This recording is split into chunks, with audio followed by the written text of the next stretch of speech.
Welcome to Sakshi family expert hour. Trump విధానాలు మరొక్కసారి భారతీయుల్ని ముఖ్యంగా అండ్ అలాగే ఇతర దేశస్తుల్ని కొంత కలవర పెడుతున్న మాట మాత్రం వాస్తవం. ఇప్పుడు ఉన్న లేటెస్ట్ రూల్స్ ప్రకారం ఇది వరకు పిల్లలు అక్కడ పుడితే గనక పేరెంట్స్ ఏ వీసా స్టేటస్ మీద ఉన్నా కూడా పిల్లలకి అమెరికన్ పౌరసత్వం వచ్చేది. కానీ ఇప్పుడు అలా జరగబోదు. ఫిబ్రవరి 19 తర్వాత కానీ పిల్లలు నాట్ నెసెసర్లీ యుఎస్ సిటిజన్ చెప్పి ట్రంప్ డిక్లేర్ చేయడం, వాటితో పాటు వచ్చే ఇతర మార్పులు చేర్పుల గురించి అందరూ చర్చించుకుంటారు. We have with us an expert on this matter.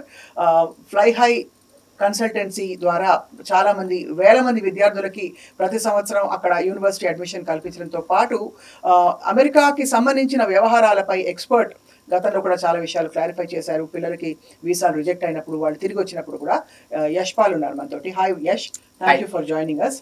More popular as Yash. So Yash, ఇది ట్రంప్ ఈసారి రావడం మంచి దూకుడు మీద వచ్చినట్టు అనిపిస్తుంది. సో మీకేమనిపిస్తుంది? నిన్ననే అది యాజ్ 47th ప్రెసిడెంట్ గా ట్రంప్ స్వేరింగ్ చేశారు. సో థింగ్ ఇస్ దట్ అది రావడంతోనే తను బర్త్ రైట్ సిటిజన్షిప్ ఎలిజిబిలిటీ లేదని చెప్పినారంటే, సో ఎవరైతే యుఎస్లో ఇప్పుడు ఫిబ్రవరి 20th తర్వాత ఎవరైతే పిల్లలు పుడతారో వాళ్ళకి సిటిజన్షిప్, బర్త్ రైట్ సిటిజన్షిప్ అంటే they won't be any more American citizens. ముందు ఎలా ఉండేదంటే ఇండియా నుండి కానీ వేరే దేశాల నుండి వెళ్ళిన స్టూడెంట్స్ కావచ్చు, any kind of visa, work visa, non immigrant visa, ఇప్పుడు F1 వీసా కావచ్చు, H1 వీసా, L1 వీసా, ఈ వీసాలో ఉండే అందరు కూడా, and for that matter illegal immigrants కూడా, ఒకవేళ వాళ్ళు అక్కడికి వెళ్ళిన తర్వాత వీసా స్టేటస్ కావచ్చు, వాళ్ళ ఇమిగ్రేషన్ స్టేటస్ పోయినా కానీ వాళ్ళకి పిల్లలు కనుక పుడితే they will be US citizens. But from February 19th, 2025 ఆ రూల్ లేదు అని చెప్తున్నారు. అంటే వాళ్ళకి ఏ వీసా స్టేటస్ వస్తుంది మరి? వాళ్ళ పేరెంట్స్ ఏ స్టేటస్ లో ఉంటే ఆ స్టేటస్ లో ఉంటారు. So H1, H4, F1, F2 అంటే డిపెండెంట్ స్టేటస్ వస్తుంది. డిపెండెంట్ స్టేటస్ వస్తుంది, నాట్ సిటిజన్షిప్ స్టేటస్ రాదు. దీని ద్వారా ఏంటంటే ఒకవేళ ద మెయిన్ ఇది చేయడానికి కారణం కూడా ఏంటంటే, ఒకవేళ పేరెంట్స్ ఇల్లీగల్ అనుకోండి, their kids won't get any status. అది సో ఆ ఇల్లీగల్ ఇమిగ్రెంట్స్ అనే సంఖ్య తగ్గించడానికి బహుశా ప్రెసిడెంట్ ట్రంప్ తీసుకున్న ఒక చాలా కీలక నిర్ణయం చెప్పాలి. This is a very important decision. And కాకపోతే ఏంటంటే ఈ డెసిషన్ ని ఆల్మోస్ట్ ఒక 22 స్టేట్స్ అపోజ్ చేశారు. I don't know how this will go forward because this is against the constitution rule. Kabatti I don't know how it goes, but yesterday announcement aithe jarigindi as part of 14th amendment he signed the executive order. Ippudu I just wonder, భారతదేశంలో ఎలా ఉంది ఇప్పుడు? వేరే foreign couple వచ్చి ఇక్కడ కనుక బిడ్డని కంటే వాళ్ళకి భారతీయ పౌరసత్వం ఆటోమేటిక్ గా వస్తుందా? I don't think so. Yeah. And typically US citizens పిల్లలు కాబట్టి యుఎస్ సిటిజన్షిప్ కావాలని ఇష్టపడడం అనేది చాలా సహజం. అంటే పిల్లలకి ఆటోమేటిక్ గా రావడం అనేది, whether they will opt for an Indian citizenship is a questionable thing. I don't think అని ఇక్కడ వెళ్ళిన వాళ్ళు అసలు దానికోసమే వెళ్ళిన వాళ్ళు చాలా మంది. ఐ డోంట్ థింక్ ఎవరు కూడా అక్కడికి వెళ్ళి యుఎస్ సిటిజన్షిప్ వచ్చిన తర్వాత అది ఆప్ట్ చేయకుండా ఇండియన్షిప్ తీసుకున్న వాళ్ళు చాలా చాలా తక్కువ మంది ఉంటారు. వెల్, బట్ ఈ నిర్ణయంతో ఇప్పుడు ప్రస్తుతం మేబీ H1 వీసా మీద ఉన్న దంపతులు కావచ్చు, ఎక్కువ వర్కింగ్ క్లాస్ పాపులేషన్ ఏ విధంగా ఆందోళన పడుతున్నారు? దేర్ ఆర్ 2 థింగ్స్ అండి. H1 ఇప్పుడు ఇది ఈ రూల్ ఏంటంటే this is only for birth right citizenship. ఇప్పుడు H1 మీద ఒకవేళ అక్కడ పిల్లల్ని కనాలనుకునే వాళ్ళకి సిటిజన్షిప్ రాదు. That impacts Indians are not, for that matter not only Indians, ఏ కంట్రీ వాళ్ళకైనా this is applicable for any other country. Right. So కాబట్టి ఇది అందరికీ ఎఫెక్ట్ ఇస్తుంది. రైట్. కానీ H1B అంటే మీకు జాబ్స్ పరంగా కావచ్చు, లేకపోతే అక్కడికి వెళ్ళి సెటిల్ అవ్వాల అనుకునే వాళ్ళకి మాత్రం I don't think this is a big thing. అది. అండ్ ఈ ఎవరికైతే ఇప్పుడు మనకి ఇది డినై చేశారు, మరి ఆబ్వియస్లీ పిల్లలకి చాలా కాంప్లికేషన్స్ ఉంటాయి రాను, బికాస్ H4 రెన్యూవల్స్ ఉంటాయి, మళ్ళీ step out of the country and go back అనేది. సో ఇప్పుడు ఆచితూచి అడుగులు వేస్తారు ఫ్యూచర్ లో వెళ్ళి సెటిల్ అయిపోదాం అని అనుకున్న వాళ్ళకి. ఇప్పుడు ఒకటి ఏంటంటే, ఒకవేళ పిల్లలు అక్కడ పుట్టినా కానీ వాళ్ళు సిటిజన్స్ అవుతారు, వాళ్ళ వల్ల పేరెంట్స్ కి ఐ డోంట్ థింక్ ఏం బెనిఫిట్స్ ఏం రావండి, unless they turn 21 years. Right. వాళ్ళకి 21 years వచ్చిన తర్వాత వాళ్ళు పేరెంట్స్ కి వీసా స్పాన్సర్ చేయాలి. Right. అప్పుడు parents will get the green card. So 21 years వచ్చేంత వరకు పిల్లల ద్వారా పేరెంట్స్ కి ఏం ఎలిజిబిలిటీ, ఏం బెనిఫిట్స్ ఏమి ఉండవని నేను అంటే ఇది వరకు కూడా ఉండేది కాదంటున్నారు. ఎప్పుడు అంటే ఇప్పుడు ట్రంప్ ఈ విధానం ప్రవేశపెట్టక ముందు కూడా పిల్లలకు అక్కడ అమెరికన్ పౌరసత్వం వచ్చినా పేరెంట్స్ కి దాని వల్ల కొత్తగా వచ్చేది 21 సంవత్సరాల వరకు ఏముండదు. రైట్. అంటే వాళ్ళకి న్యాచురల్ కోర్స్ లో వచ్చే గ్రీన్ కార్డు అలా వస్తే తప్ప, అంతే తప్ప. అంటే ఒక 5 ఏళ్ల తర్వాత H1 ఉన్నప్పుడు గ్రీన్ కార్డ్ కి అప్లై చేసుకోవచ్చు అని మనకు తెలుసు. అవును, రైట్. సో అయితే యాక్చువల్లీ ఏంటంటే ఇప్పుడు మీరు ఒక స్టూడెంట్ కావచ్చు, ఒక H1 మీద వెళ్ళిన వాళ్ళు కావచ్చు, అక్కడికి వెళ్ళిన తర్వాత your employer will file the green card for you. ఆ గ్రీన్ కార్డ్ ప్రాసెస్ లో ఏంటంటే 3 స్టెప్స్ ఉంటాయి. ఫస్ట్ లేబర్ ఒకటి, దాని తర్వాత పర్మ్, దాని తర్వాత I-140 అని, I-148 అనేది ఒక గ్రీన్ కార్డ్ ప్రాసెస్ ఉంటుంది. సో ఈ ఫస్ట్ స్టెప్ సెకండ్ స్టెప్ రావడానికి 1.5 year లో అయిపోతుంది. వన్స్ యూ గెట్ I-140 మీకు, ఎందుకంటే ఇప్పుడు H1 అనేది ఒక 6 years టర్మ్ ఉంటుందండి. అది H1 6 years అయిపోయిన తర్వాత ప్రాసెసింగ్కి it is taking way long అంటే లైక్ కొంతమంది 100 years అంటున్నారు. అంటే 100 years అంటే 100 years అని కాదు, but it is taking ever to get the approval, green card approval. So అప్పటి వరకు 6 years అయిపోయిన తర్వాత మిగతా టర్మ్ అంతా ఏం చేయాలనే దాని గురించి ఏంటంటే I-140లో ఉన్న ఫైల్స్ అన్నీ కూడా ఆటోమేటిక్గా రెన్యూ అవుతాయి H1. Let's say for example 100 years పడుతుంది అనుకుందాం మనం. ఆ 100 years వరకు ఆటోమేటిక్గా రెన్యూ అవ్వాలి మీ H1. అది కూడా దాదాపు ఒక విధంగా చూస్తే ట్రంప్ విధానాల పరంగా చూస్తే అది పెద్ద బర్డెన్ కంట్రీలో. ఎందుకంటే ఇలాగా పెండింగ్ లో ఉన్న అప్లికేషన్, గ్రీన్ కార్డ్ అప్లికేషన్స్ ఒక స్టేజ్ వరకు ఉంది కాబట్టి వాళ్ళు అక్కడ ఉండే హక్కు వాళ్ళకు ఉంటుంది. ఒకవేళ మీరు H1 లో ఉండి I-140 అప్రూవ్ అయితే until you get the green card, automatically your H1 will get renew. But what are your benefits? Green card kunde benefits anni vastaya? Green card kunde benefits ravu. H1 lo undatte you're on H1 ante. H1 కాకపోతే ఇక్కడ problem ఏంటంటే the population, high volume of applications from Indian country. ఇండియాలో Indian citizens కి ఎక్కువ applications పెట్టడం వల్ల it is taking long time. Right. ఆ time అయిపోయేంత వరకు వీళ్ళు ఇప్పుడు H1 అయిపోగానే మిగతా టైం, ఆ ప్రాసెసింగ్ టైం అంతా కూడా they can renew there H1 అన్నట్టు. కరెక్ట్. సో ఇప్పుడు యాక్చువల్ గా చూస్తే స్టూడెంట్ పాపులేషన్ గురించి మాట్లాడదాం బ్రీఫ్లీ. ఇప్పుడు ఈ విధానాలు రావడం వల్ల స్టూడెంట్స్ ఒక్కసారి అమ్మో ఏదో అక్కడ ద్వారాలు మూసుకుంటున్నాయి, టైటన్ అవుతున్నాయి అని అపోహపడే పరిస్థితులు ఉంటాయా? అపోహ పడుతున్నారండి. లెట్స్ సే నిన్ననే మన Trump is formed as a president, right? So నిన్నట్టు నాకు ఒక 100 calls వరకు వచ్చాయి. అండ్ ఆల్రెడీ ప్రాసెసింగ్ చేసుకునే స్టూడెంట్స్ కూడా they are thinking of this thing. So స్టూడెంట్స్కి ఏం ఇంపాక్ట్ ఉండదు ఇక్కడ, ఎందుకంటే స్టూడెంట్స్ వెళ్ళడానికి US is always happy and they welcome Indian students. వాళ్ళకి ఒక విధమైన రెవెన్యూ కదా అది. మోర్ దాన్ 4,000 యూనివర్సిటీస్ ఉన్నాయండి, యూనివర్సిటీస్ అండ్ కాలేజెస్ ఉన్నాయి US లో. So they need Indian students కావాలి, and majority of the students are from India only. Right. కాబట్టి అండ్ ఇప్పుడు ఒక స్టూడెంట్ వెళ్ళేప్పుడు ఆలోచించాల్సింది ఏంటంటే ఫస్ట్ వాళ్ళకి 5 years వీసా వస్తుంది, ఒక 2 years చదువుకుంటారు, 3 years OPT మీద 1 year OPT వర్క్ పర్మిట్ వస్తుంది, దాని తర్వాత 2 years OPT వర్క్ ఎక్స్టెన్షన్ వస్తుంది, దాని తర్వాత ఒక 6 years వరకు వాళ్ళు H1లో ఉంటారు. 6 years తర్వాత వాళ్ళకు ఒకవేళ H1 I-140 అప్రూవ్ అయితే దాని తర్వాత వాళ్ళు they can stay there for so long time until they get the green card. Correct. Legally వాళ్ళు అక్కడ ఉండొచ్చు. వాళ్ళు ఒక మంచి యూనివర్సిటీ ఎంచుకొని అక్కడికి వెళ్ళి చదువుకొని మంచి జాబ్ వస్తే వాళ్ళకి ఏం ప్రాబ్లం లేదు. కాకపోతే ఒకటే చేంజ్ ఏంటంటే అక్కడ కనుక పిల్లలు పుడితే February 20th తర్వాత వాళ్ళకి సిటిజన్షిప్ రాదనేది ఒకటే తప్ప వేరే ఇంకేం లేదు. ఇంకా అంటే చాలా మంది ఈ ప్లాన్స్ తో కూడా వెళ్తారు ఆబ్వియస్లీ. అంటే చాలా మంది వెళ్తారు. బిడ్డ యుఎస్ సిటిజన్ అంటే ఏదో ఒక రోజు ఏదో ఒక మంచి బెనిఫిట్ వస్తుంది, ఒక golden goose in the hand అని అనుకుంటారు యుఎస్ పాస్పోర్ట్ ఉండడం అనేది. బట్ అది తప్పకుండా ట్రంప్ కొడా జుడిపించినట్టే. ఏ ప్రెసిడెంట్ ఇంతవరకు ఇలాంటి కఠోరమైన నిర్ణయం తీసుకుని మనం వెళ్ళలేదు. కరెక్ట్ అండి. This is kind of revolutionary kind of move. So what is president Trump trying to do for the country అక్కడ? See, because as he said, Americans make America great again అనేది. సో అమెరికన్స్కి బెటర్మెంట్ చేయాలనేది అండి. ఎందుకంటే ఇప్పుడు చాలా మంది illegal immigrants ఉన్నారు యూఎస్లో. So his main agenda is to take those all people like వాళ్ళందరినీ ఎరాడికేట్ చేయాలనేదే పాయింట్. ఎందుకంటే ఆ ఇల్లీగల్ ఇమిగ్రెంట్స్ ఏంటంటే they won't pay the tax. Correct. ఆ ట్యాక్స్ పే చేయకుండా ఉండడం వల్ల మిగతా వాళ్ళందరికీ కూడా జాబ్స్ రావట్లేదు అనేది పాయింట్. అండ్ మెయిన్ ఏంటంటే మెక్సికన్స్ ఇల్లీగల్గా చాలా మంది యూఎస్లో ఉన్నారు. అండ్ ఆల్మోస్ట్ 1.4 crore వరకు కూడా మన ఇండియన్స్ కూడా ఇల్లీగల్గా ఉన్నారు అక్కడ. 1.4 crores ఇల్లీగల్ గా ఉన్నారు. అక్కడికి వెళ్ళిన తర్వాత ఏంటంటే వీసా ఎక్స్టెన్షన్ అవ్వకపోవడం, ఏదో పార్ట్ టైం జాబ్ చేస్తూ అక్కడ ఉన్న వాళ్ళు చాలా మంది ఉన్నారు, ఇండియన్స్ కూడా ఉన్నారు, బట్ మెజారిటీ మాత్రం ఇండియన్స్ కన్నా వేరే కంట్రీస్ వాళ్ళు చాలా మంది ఉంటారు. మరి వాళ్ళకి ఎలాగా సోషల్ సెక్యూరిటీలు అవి ఉన్నప్పుడు స్క్రూటినీ జరుగుతుంది కదా? ఉండవండి, అది సోషల్ సెక్యూరిటీ అవి ఏముండదు. They just pay for, they just work for some ఏదో చిన్న హార్డ్ జాబ్ క్యాష్ కి పని చేస్తారు అంతే. అలా వాళ్ళు నెట్టుకొచ్చేస్తారు.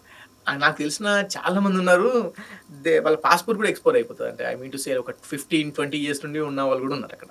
పాస్పోర్ట్ ఎక్స్పైర్ అయిపోతుంది, వీసా ఎక్స్పైర్ అయిపోతుంది, ఇంకా వాళ్ళు బయటికి రారు, లోపలికి వెళ్ళే ప్రసక్తి ఉండదు. ఇంకా వేరే వాళ్ళు బయటికి రావడానికి ఉండదు. ఇంకా I mean to say like వాళ్ళు బయటికి వచ్చారనుకోండి, కంట్రీ దాటితే దే కెనాట్ ఎంటర్, అక్కడే ఉండిపోతారు. అదే లైఫ్ అనుకుని ఉండిపోతున్నారు, అదే లైఫ్ అనుకుని ఉండాలి. ఇంకేదో క్యాష్ కి జాబ్ చేస్తారు, అదే. సో అలా ఉండిపోతుంది. వాళ్ళని కట్టడి చేయడానికి చేసుకున్న, obviously it's a very wise decision from a president's perspective. Exactly, if I'm American, నేను నా ప్రెసిడెంట్ చేసింది కరెక్ట్ అనుకుంటాను. ఆబ్వియస్లీ కదా. అంటే అక్కడ ఒక టైంలో లాస్ట్ టర్మ్ లో ఆయన మెక్సికోకి గోడ కట్టేస్తానని కూడా చెప్పారు. దాదాపు ఆయన గోడ కట్టలేదు, ఇటుకలు పెట్టి కట్టలేదు, కానీ ఒక విధంగా గోడ కడుతున్నట్టే. And is very against for the illegal immigrants అండి. ఎందుకంటే అంతమంది ఉండి ఇల్లీగల్ గా జాబ్ చేస్తూ ట్యాక్స్ పే చేయకుండా అమెరికన్ జాబ్స్ తీసుకుంటున్నానే అతని పాయింట్. స్టూడెంట్స్ విషయంలో మరి ఒక కఠోర నిర్ణయం తీసుకుంటున్న ఈ తరుణంలో మనకి ఫారిన్ స్టూడెంట్స్ వచ్చే ద్వారాలు మరింతగా సరళతరం చేయడానికి ఏవి అనౌన్స్ చేసినట్టు మనకు అనిపించట్లేదు. నో, బట్ ఎప్పుడు ట్రంప్ ఉన్న లాస్ట్ టైం ఒక మీటింగ్ లో చెప్పింది, I heard that I have a video also. తనకి చెప్పింది ఏంటంటే మాస్టర్స్ కి వచ్చిన స్టూడెంట్స్ కి గ్రీన్ కార్డ్ ఇస్తా అని చెప్పినారు. అండ్ ఇప్పుడు H1B తీసేసి మన మెరిట్ బేస్డ్ గా కూడా H1 ఇవ్వాలి అని చెప్పినారు. ఎందుకంటే ఒకవేళ కనుక అదే అవుతే మాత్రం ఇండియన్స్ కి చాలా ప్లస్ పాయింట్ అవుతుంది. బికాస్ ఇండియన్స్ కి ఎందుకు డిలే అవుతుంది గ్రీన్ కార్డ్ అనే, ఎందుకంటే because high volume of applications. So our India has a very good talent. మన అక్కడ ఐటీ ప్రొఫెషనల్స్ కావచ్చు, పెద్ద పెద్ద కంపెనీస్ లో చేసే వాళ్ళు చాలా మంది ఇండియన్స్ ఉన్నారు. సో మెరిట్ బేస్డ్ గా చేస్తే మాత్రం it will be really helpful for Indians. And Vivek Ramaswamy garu కావచ్చు, లేకపోతే ఇప్పుడు మన Elon Musk, these guys who help Trump in his campaign and all, వాళ్ళందరూ కూడా they are very favour to H1 because మనకి టాలెంట్ కావాలి. Yeah, they always welcome very good talent అన్నట్టు. Last time ఒక ఇంటరాక్షన్ లో యష్ మీరు చెప్పారు, అండర్ గ్రాడ్ కోర్సెస్ కి కూడా ఇప్పుడు బాగా మంచి చాలా ఓపెన్ అప్ అయిపోయి universities, they were always open but more affordable గా ఇప్పుడు కనిపిస్తున్నాయి అని చెప్పి అన్నారు. ఇప్పుడు అదే పరిస్థితి కొనసాగుతుందా? అవునండి, ఎస్పెషల్లీ అండర్ గ్రాడ్ కి ఏంటంటే మీకు చాలా వరకు స్కాలర్షిప్స్ ఇస్తున్నారు. అండ్ మీరు ఇండియాలో, I cannot compare India, but ఇండియాలో ఒక 20-25 లక్షలు ఖర్చు అవుతుంది ఇప్పుడు పేమెంట్ సీట్ కొనుక్కుంటే బ్యాచిలర్స్కి. సో ఒక 40-45 lakhs లో మీరు you can finish your bachelors in United States. Right. Yeah, ఒకవేళ మీరు అక్కడ అయిపోగానే you will get good jobs. And నేను ఒకటి చెప్పేది ఏంటంటే, యాజ్ ఎ కౌన్సిలర్ నేను ఇప్పుడు స్టూడెంట్స్కి చెప్పేది ఏంటంటే, we place students in the jobs in the United States. కాబట్టి నేను ఏమంటుంటే ఒకప్పటిలా లేదు ఇప్పుడు. నేను 2006-2008లో వెళ్ళినప్పుడు ఏంటంటే జస్ట్ బేసిక్ స్కిల్స్ అంటే ఎక్సెల్ నేర్చుకొని, చిన్న చిన్న టెక్నాలజీస్ నేర్చుకొని H1 మీద వచ్చిన వాళ్ళు కూడా ఉన్నారు అప్పుడు. అండ్ 2012-13 ఆ టైంలో ఏంటంటే టెస్టింగ్ టూల్స్, ఏదో చిన్న చిన్న టూల్స్ నేర్చుకొని జాబ్ కొట్టిన వాళ్ళు కూడా ఉన్నారు. బట్ ఇప్పుడు ఏంటంటే it is very tough, job market tough ఉంది. అండ్ మంచి కోర్సెస్ నేర్చుకోవాలని చెప్తున్నాను నేను. అంటే ఇప్పుడు artificial intelligence and data science అట్లాంటి కోర్సెస్ నేర్చుకుంటేనే ముందు స్కోప్ ఉంది అని అంటున్నాను. రైట్. కాబట్టి ఇప్పుడు ఇంకొకటి, ఇప్పుడు మనకి H1 స్పాన్సర్ చేయడానికి కూడా ఏమన్నా ఇప్పుడు ఆంక్షలు వినిపిస్తున్నాయా ప్రెసిడెంట్ ట్రంప్? వినిపిస్తున్నాయి. అండ్ దిస్ లాస్ట్ టైమే చేశారండి ట్రంప్. ఇది లాస్ట్ టెన్యూర్లోనే మామూలుగా ఏంటంటే వేజ్ లెవెల్స్ ఉంటాయి. వేజ్ లెవెల్ 1, 2, 3, 4 అట్లా ఉంటుంది అన్నట్టు. H1 is the skill labour. మన దగ్గర స్కిల్ ఉంది అని చెప్పేసి మనం ఒక జాబ్ అప్లై చేస్తున్నాం అన్నట్టు. సో మినిమం ముందు ఏంటంటే ఆ టైంకి 60K 65K పర్ యానం ఉన్న వాళ్ళు కూడా ఫైల్ చేసేది. సో అది ఆ బెంచ్ మార్క్ తను పెంచాడట. స్కిల్ లేబర్ అనేది ఆ బెంచ్ మార్క్ పెంచాలి అంటే ఆ 60-65 ఉండేది కాస్త 80K-85Kతో స్టార్ట్ అయింది. అంటే లెవెల్ 4 ఉండే వాళ్ళు 110-120K వరకు పర్ యానం శాలరీ ఉండాలన్నప్పుడు ఏమవుతుందంటే, ఇప్పుడు అంత శాలరీ ఉండాలంటే అంత మంచి జాబ్స్ ఉండాలి, మంచి ప్రొఫెషనల్ జాబ్స్, అంత టెక్నాలజీ హై టెక్నాలజీ జాబ్సే ఉండాలి. దానివల్ల అంటే చిన్న చిన్న ఎంప్లాయీస్ ఎవరైతే ఈ చిన్న చిన్న జాబ్స్, ఏదో చిన్న టెస్ట్ ఇంజనీర్ అట్లాంటివి చేస్తారనుకోండి, అట్లాంటి కన్సల్టెన్సీస్ కూడా ప్రాబ్లం అయింది. సో మంచి టాలెంట్ కావాలి అనే దానికోసం this is what the filter president Trump used in the last 10 years. అంటే అక్కడ ఎంప్లాయర్ ఆలోచించుకోవాలి, ఇంత పెట్టి నేను తెచ్చుకోవాల్సిన అవసరం ఉందా బయట నుంచి, లేదు ఇక్కడే నేను హైర్ చేసుకోవచ్చా అని. అలా అని కాకుండా కూడా ఏంటంటే మీరు నార్మల్ కోర్సెస్ నేర్చుకోకుండా హై లెవెల్ కోర్సెస్ నేర్చుకోవాలి అనేది పాయింట్ అక్కడ. ఇప్పుడు కూడా ఈసారి కూడా అది ఎంఫసైజ్ చేసినట్టు అనిపిస్తుంది. డెఫినెట్ గా చేస్తారని ప్రొఫెషనల్ అండ్ టెక్నికల్ కోర్సెస్ కి and highly skilled job profile ఉండే కోర్సెస్ కి ప్రిఫరెన్స్ ఇస్తారు. అండ్ అది ఇండియన్స్ కి చాలా ప్లస్ పాయింట్ అవుతుంది. ఎందుకంటే if you see worldwide, Indians has got a very good talent. ఇప్పుడు అమెరికాలో పెద్ద పెద్ద పొజిషన్స్ లో ఉన్న వాళ్ళు majority of the people are Indians. So మనకు అటువంటి ప్రాబ్లం ఏం లేదు. అండ్ ఎప్పుడు కూడా యూనివర్సిటీస్ లో చదువుకోవడానికి they are always welcoming Indian students. ఎందుకంటే పీక్ కోవిడ్ టైంలో కూడా అండి స్టూడెంట్ వీసా ఎప్పుడు కూడా మీకు ఆపలేదు. అన్ని వీసాస్ ఆపారు, అన్ని ప్రపంచాలు ఆపాయి. కానీ యూఎస్ఏ స్టూడెంట్ వీసా ఎప్పుడు ఆపలేదు. బికాస్ ఇప్పుడు 4,000 యూనివర్సిటీస్ అండ్ కాలేజెస్ లో మన స్టూడెంట్స్ వెళ్ళి అక్కడ ఫీజు కట్టిన that's big revenue for US country. Obviously. So ఇప్పుడు కూడా what are the top courses, 5 courses చెప్పండి, లేదా 5 ఫీల్డ్స్ చెప్పండి. యష్ అని అడిగితే what are the 5 top fields? Now అంటే టు మై నాలెడ్జ్ అండి, నేను లాస్ట్ ఒక 6 months 1 year ఏంటంటే we place students in the United States right after they graduate. మీరు ఎండ్ టు ఎండ్ దాకా తీసుకెళ్తామని ప్రామిస్ చేశారు టైంలో. చేస్తాం. కాకపోతే దానికోసం ఏంటంటే ఇప్పుడు మేము ఒకవేళ మీకు నార్మల్ కోర్సెస్ తీసుకున్న తర్వాత ఒక 2 years తర్వాత జాబ్ ఇప్పలేదు అనుకోండి, మీరే చెప్తారు కదా ఆ 2 సంవత్సరాల క్రితం అదే విషయం చెప్పొచ్చు కదా మాకు అని. మేము ఏంటంటే we spoke with few analysts next ఫ్యూచర్లో ఎట్లాంటి కోర్సెస్కి స్కోప్ ఉంటుందని అసెస్ చేసి ఇప్పుడు artificial intelligence, machine learning, data science and ఇటువంటి కోర్సెస్ని ఎక్కువ ట్రైనింగ్ ఇవ్వడం అని, లేకపోతే ఇప్పుడు స్టూడెంట్ వచ్చినప్పుడు బేసిక్ కోర్సెస్ కాకుండా ఇట్లా హై లెవెల్ కోర్సెస్ తీసుకోవాలని సజెస్ట్ చేస్తున్నాం. Yeah. And future will be AI will be the future of all courses. Yeah. ఇప్పుడు ఇంకొక చాలా సెన్సిటివ్ విషయం మాట్లాడాలి మనం. వి ఆల్రెడీ స్పోక్ అబౌట్ ఇది అంటే బర్త్ రైట్ గా పాస్ మనకి సిటిజన్షిప్ రాదని చెప్పి మీరు చెప్పారు. అది కాకుండా స్టూడెంట్ వీసాల పరిస్థితులు ఎలా ఉన్నాయో కూడా మీరు చెప్పారు. మూడో విషయం గే రైట్స్ గురించి, LGBTQ కమ్యూనిటీ గురించి చాలా స్ట్రాంగ్ స్టేట్మెంట్ చేశారు ప్రెసిడెంట్. అంటే ఇకపై there is either male or female అని చెప్పి ఆయన ఒక్క నుంచి చెప్పారు. How is is going to be? He sign that order also. So going forward ఇప్పుడు మనకు ట్రాన్స్జెండర్ అనేది జెండర్ అనేది ఉండొద్దు అనేది. అండ్ ఇప్పుడు అది ఆల్మోస్ట్ ఆర్మీలో కూడా 15,000 ట్రాన్స్జెండర్ ఉన్నారండి యుఎస్ ఆర్మీలో. he given an order saying that ఆ 15,000 members ని కూడా అందులో నుండి తీయాలని కూడా చెప్పినారు.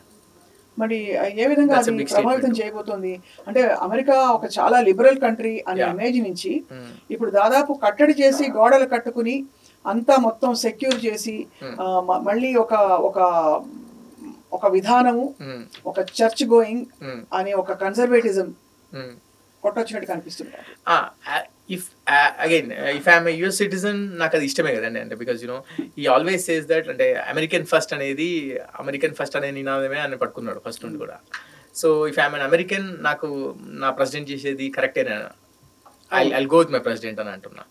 అండ్ కాకపోతే ఏంటంటే చాలా మంది చెప్పేది ఇండియన్స్కి ఇంపాక్ట్ అవుతుంది అంటున్నారు. But as per my knowledge ఇండియన్స్కి ఇంపాక్ట్ అవ్వదు.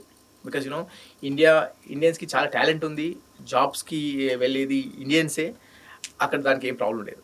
అది టాలెంట్ ఉన్న చోట ఎవరు ఏమీ ఆపలేదని చెప్పి మళ్ళీ చెప్తున్నారు. సో స్టూడెంట్ సీజన్ ఎప్పుడు మొదలవుతుంది యష్ మీకు? Every January, every May for summer and September for fall. So అది ఆన్ గోయింగ్ ప్రాసెస్.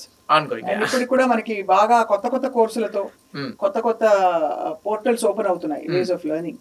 సో తప్పకుండా ఐ థింక్ ఇంకా ఇన్ఫర్మేషన్ కావాలన్నా, ఆందోళన ఉన్నా కూడా people can approach you for more. Thank you very much. Very brief but చాలా informative interaction కి ధన్యవాదాలు. Thanks for calling me here. And thank you all for watching Sakshi Family Expert Hour.